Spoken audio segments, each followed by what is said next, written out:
naman po tayo mga kababayan dito po sa isang topic na nakita po natin na kung saan mga kababayan masama ang loob ni Paulo Duterte. Bakit daw masama ang loob mga kababayan?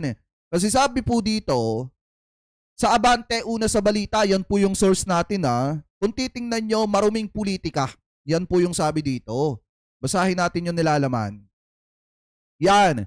Sa nakaraang linggo ay nasaksihan natin ang maruming pamumulitika na ang layunin ay mapatahimik ang oposisyon.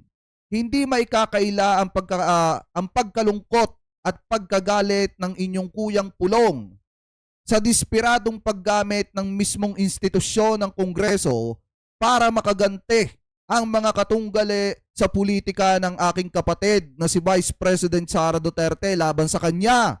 Sabi pa dito mga kababayan, nagalit daw itong si Paulo Duterte at masama ang loob.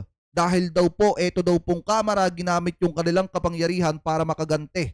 Ano po, dito daw po sa katunggali, mga kababayan sa politika na si Vice President Sara Duterte. So sabi pa dito, halatang halata na minadali at pinagpilitan na makakolekta ng mga perma para sa impeachment complaint laban kay BP Sara kahit ito ay walang basihan.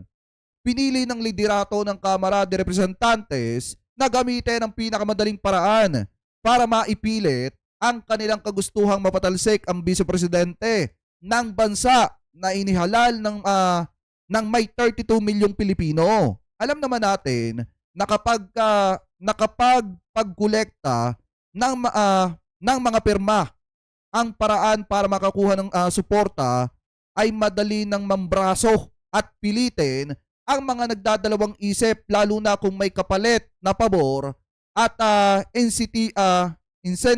insentibong para sa karamihan ay mahirap tanggihan. So ibig sabihin, yung tinutukoy dito mga kababayan na insentibo, yun po yung tinutukoy ng mga vlogger, especially nung nagsasalita mga kababayan na kaalyado ni Sara Duterte na may kapalit daw yung naging permahan na may pinapakalat pa sila na 150 million mga kababayan na nagkakahalaga na AKAP, AX at saka kung ano-ano pa na mga ayudang ipinangako daw para lamang pumirma yung mga kongresista. So ngayon mga kababayan, yan naman po, kung titingnan ninyo, siguro naman napanood nyo rin sa iba nating kasamahan na sinasabi na wala pong basihan yan. At mismong yung mga nagre-reklamo mga kababayan, mga kaalyado mismo ng Vice Presidente. Ano po, so ngayon, sabi pa dito, basahin pa natin. Eto daw. Kaya naman saludo ko sa mga kapwa ko mambabatas na hindi nagpapadala sa mga ganitong kaduda-dudang pamamaraan at nananatiling matatag ang karakter at prinsipyo.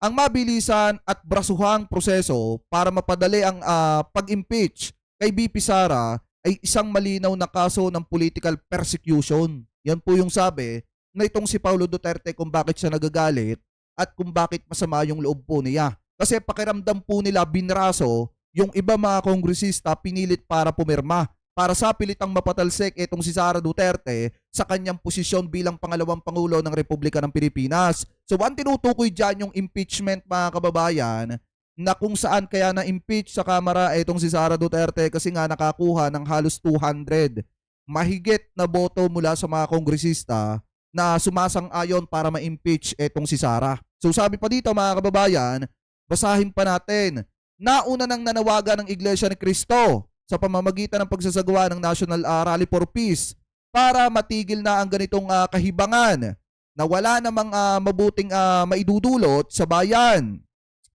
Malinaw ang mensahe ng Iglesia ni Cristo na unahin munang bigyan ng pansin ng Kongreso ang napakaraming problemang kinakaharap ng ating mga kababayan sa halip na unahin ng isang prosesong magbubunga lamang ng pagkakawatak-watak natin mga Pilipino. Yan po yung sabi ni Paulo Duterte. Pero tandaan po natin mga kababayan lagi ko po itong sinasabi sa inyo, kahit wala pang impeachment, kung titingnan ninyo mga kababayan, kahit wala pang impeachment, kahit wala pa itong isyong ito, watak-watak na talaga ang sambayan ng Pilipino. Kasi nga, buhat nung si Duterte nagsimulang manira sa Marcos administration, marami sa mga kababayan Pilipino po natin ang nagalit dito sa kampo nitong si Digong, lalo na nung nagsagawa sila ng mga maisog rally po nila na pilit pinabababa sa pwesto etong si PBBM. So sabi pa dito mga kababayan, basahin pa natin.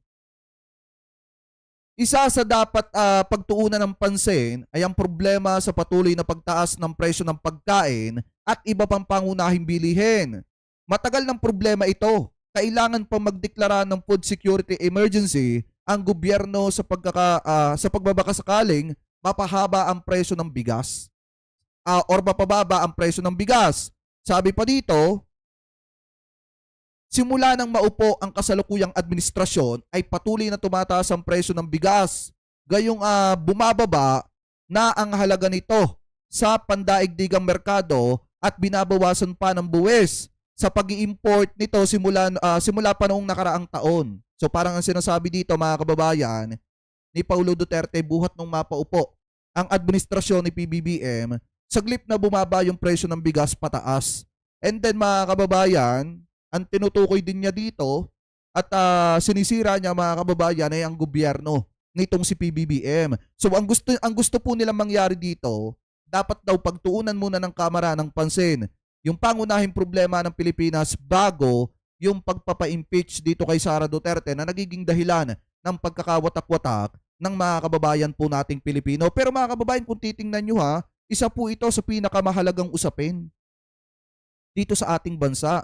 Kasi kung hindi mapapapanagot itong mga politiko na katulad ni Sara Duterte, marami sa mga kababayang Pilipino po natin na mawawala ng tiwala sa ating gobyerno. Kasi ang iisipin po nila, porket vice-presidente hindi mapapapanagot. At okay lang kahit kurapin ng pera ng taong bayan. Yan ang papasok sa isipan ng marami sa mga kababayang Pilipino po natin. Kung hindi mabibigyan ng aksyon, etong mga ganitong klase ng gawain ng mga politiko. Katulad po mga kababayan ng nangyari kay Vice President Sara Duterte na hindi niya maipaliwanag yung paglustay ng pera ng mamamayang Pilipino sa kanyang departamento. Ano po, so sabi pa dito, basahin pa natin.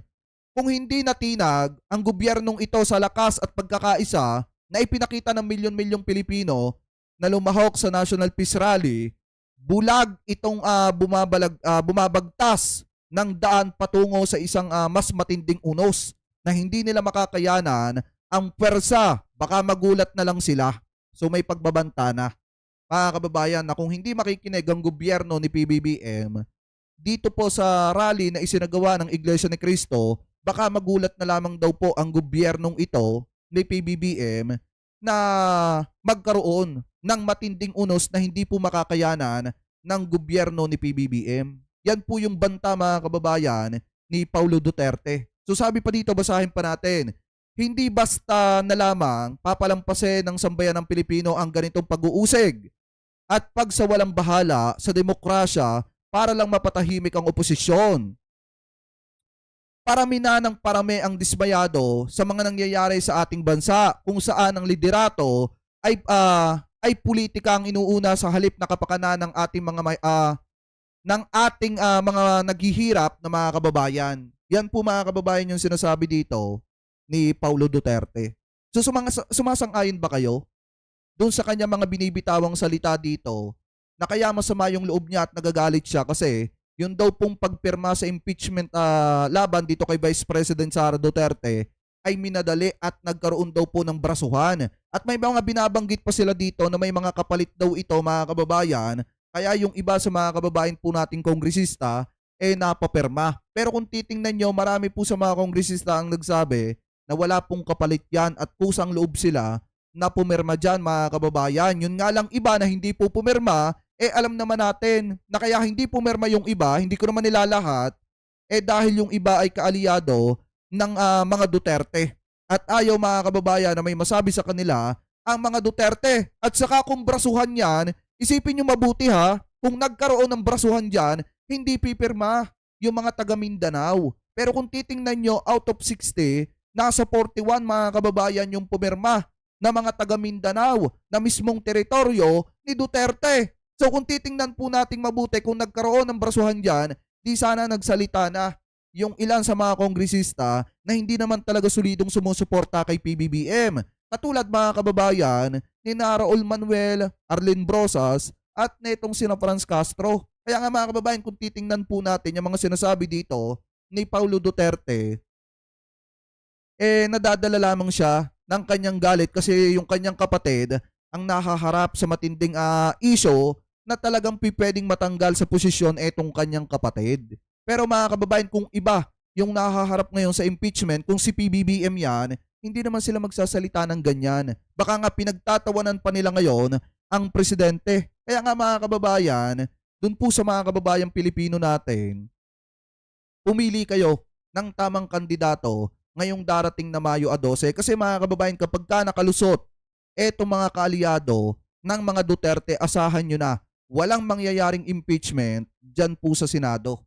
Ano po, lalo na kung ang lahat ng mapapaupo po dyan at mahahalal ay hindi pro-Pilipino at pro-Duterte at pro-China mga kababayan. Asahan nyo na malabong ma-impeach etong si Vice President Sara Duterte.